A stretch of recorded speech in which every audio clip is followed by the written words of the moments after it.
एक बौद्ध भिक्षु और उनका शिष्य एक जंगल में कुटिया बनाकर रहा करते थे। बौद्ध भिक्षु अब बूढ़े हो चुके थे और उनका शिष्य अभी जवान था। बूढ़े बौद्ध भिक्षु बहुत ही बड़े ध्यानी व्यक्ति थे। जब वह ध्यान करने बैठते तो दो दो दिनों तक ध्यान ही करते रहते।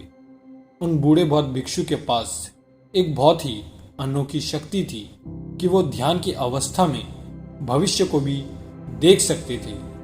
एक दिन जब वो ध्यान कर रहे थे तो उन्होंने देखा कि आज से 8वें दिन बाद उनके उस युवा शिष्य की मृत्यु हो जाएगी।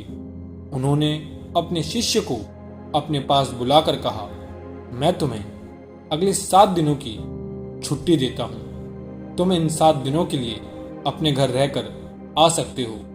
शिष्य ने खुशी से कहा, क्या ये सच है गुरुवर?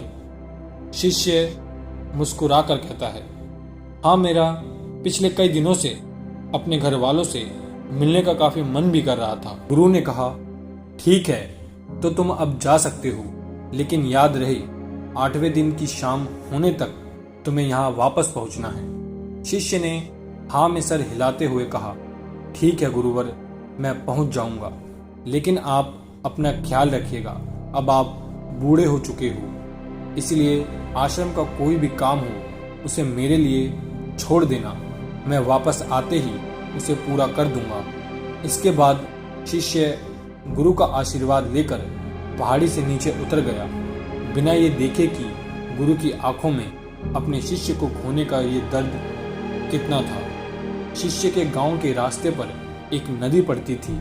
उस नदी के किनारे चींटियों का एक हिल था, जहां लाखों चींटियां थी। उनमें से कुछ चींटियां लगातार हिल के अंदर जा रही थी और कुछ बाहर आ रही थी, जिसमें से कुछ चींटियां एक दूसरे से टकरा जाती और फिर अपना रास्ता बदल लेती। यह सब देख उस शिष्य को बड़ा आनंद आ रहा था। वह कुछ देर तक वहीं खड़ा होकर उन चींटियों को देखता रहा। फिर अचानक उसका ध्यान नदी की तरफ गया। उसने देखा कि नदी का पानी धीरे धीरे बढ़ रहा है, जिससे उठने वाली लहरें चींटियों की हिल तक पहुंच सकती है, जिसके वजह से ये लाखों चींटियां बेवजह मारी जाएगी। यह सोच उसने तुरंत ही अपने ऊपर के कपड़े उतार दिए। उसमें मिट्टी भरकर चींटियों के हिल की तरफ चारों ओर एक घेरा सा बना दिया। साथ ही उसने बड़े ही कलात्मक तरीके से मिट्टी को काटकर एक छोटी सी नाली बना दी, ताकि लहरों से आने वाला पानी नाली के माध्यम से वापस नदी में चला जाए। इसके बाद वह नदी पार कर अपने घर चला गया। घर पहुंचने के बाद उसके 8 दिन कब बीत गए उसे पता ही नहीं चला। 8वें दिन उसे याद आया कि आज शाम तक तो गुरु ने आश्रम में वापस लौटने का आदेश दिया था।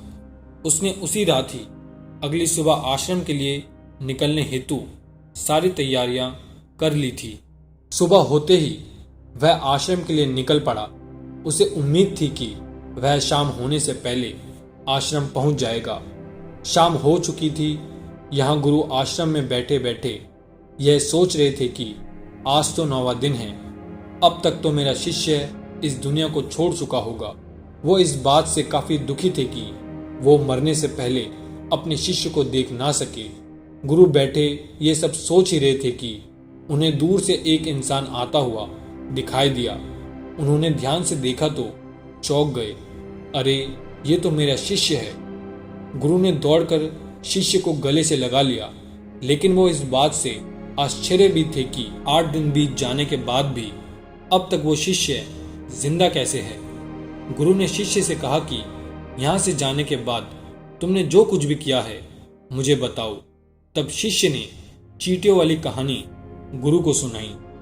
कहानी सुनते ही गुरु को ये समझने में देर न लगी कि शिष्य ने लाखों चींटियों की जान बचाई थी और उसके इसी कर्म का परिणाम है कि शिष्य को एक लंबा और खुशहाली वाला जीवन प्राप्त हुआ है। कहानी सुनने के बाद गुरु के मुंह से अपने आप ही मुंह से निकल गया कि कर्म लौटकर जरूर आता है। शिष्य गुरु की इस बात का मतलब नहीं समझ पाया, लेकिन उसने पूछा भी नहीं और चुपचाप अपने आश्रम के कामों में लग गया। अगर हम अपनी जिंदगी में देखें तो इसे खुशी खुशी जीने का सबसे आसान तरीका है कि हम अच्छे कर्म करते रहें। इस कहानी की तरह जरूरी नहीं है कि अच्छे कर्म हमारे जीवन को लंबा करेंगे, लेकिन इस बात की गारंटी है कि अच्छे कर्म हमारी जिंदगी में आने वाले दुख और परेशानियों को कम जरूर कर देंगे।